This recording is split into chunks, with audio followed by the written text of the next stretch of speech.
শাওনৰ পথাৰত ব্যস্ত এজাক শিক্ষাৰ্থী। কিতাপৰ জ্ঞান নহয়, লৈছে কৃষি কাৰ্যৰ ব্যৱহাৰিক শিক্ষা। শিক্ষা কেৱল শ্ৰেণীকোঠাৰ চাৰিবেৰৰ মাজতে সীমাবদ্ধ নহয়, তাৰ এই জ্বলন্ত উদাহৰণ দাঙি ধৰিছে এখন বিদ্যালয়ে। পাঠ্যপুথিৰ জ্ঞানৰ সমান্তৰালভাৱে বাস্তৱ জীৱনৰ অভিজ্ঞতাৰ জৰিয়তে শিক্ষাৰ্থীক শিক্ষিত কৰাৰ এক ব্যতিক্ৰমী প্ৰয়াস গ্ৰহণ কৰিছে ডঙৰচুক প্ৰাথমিক বিদ্যালয়ে। বিদ্যালয়খনৰ কণমানি শিক্ষাৰ্থীসকলে শ্ৰেণীকোঠা এৰি এতিয়া ব্যস্ত পথাৰত। কোনোৱে যদি হাল বাইছে, কোনোৱে আকৌ ৰুইছে ভুই। হাতে কামে শিকিছে কৃষি কাৰ্যৰ বিভিন্ন দিশ। বিদ্যালয়খনৰ প্ৰধান শিক্ষক গুণীন্দ্ৰ গোহাঁইৰ এক ব্যতিক্ৰমী পদক্ষেপৰ জৰিয়তে শিক্ষাৰ্থীসকলক কৃষি কাৰ্যৰ সৈতে পৰিচয় কৰাই দিয়া হৈছে।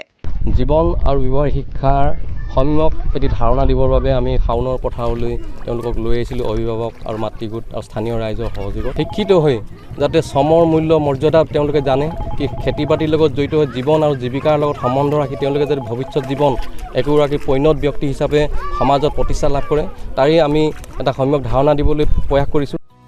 পথাৰত নামি হাল বোৱা, কঠীয়া তোলা, ভুই ৰোৱা আদি কৃষি কাৰ্যৰ বিভিন্ন দিশ হাতে কামে শিকাৰ সুযোগ লাভ কৰিছে শিক্ষাৰ্থীসকলে। পথাৰত আজি আহি ভাল লাগিলে। আংকলৰ চাৰ্টি এনেকৈ আনে, আগতে ধান কাটিব আনিছিলে আৰু এতিয়া আমাক দাইটি চাৰ্টি শিকাই দিলে, এতিয়া কেনেকৈ হাল বাব লাগে আৰু এতিয়া আমাক কঠীয়া তোলাবলৈও শিকালে। আজি মৈত উঠিলোঁ আৰু কঠীয়া উঠাই কিনে বহুত ভালো লাগিলে আজি।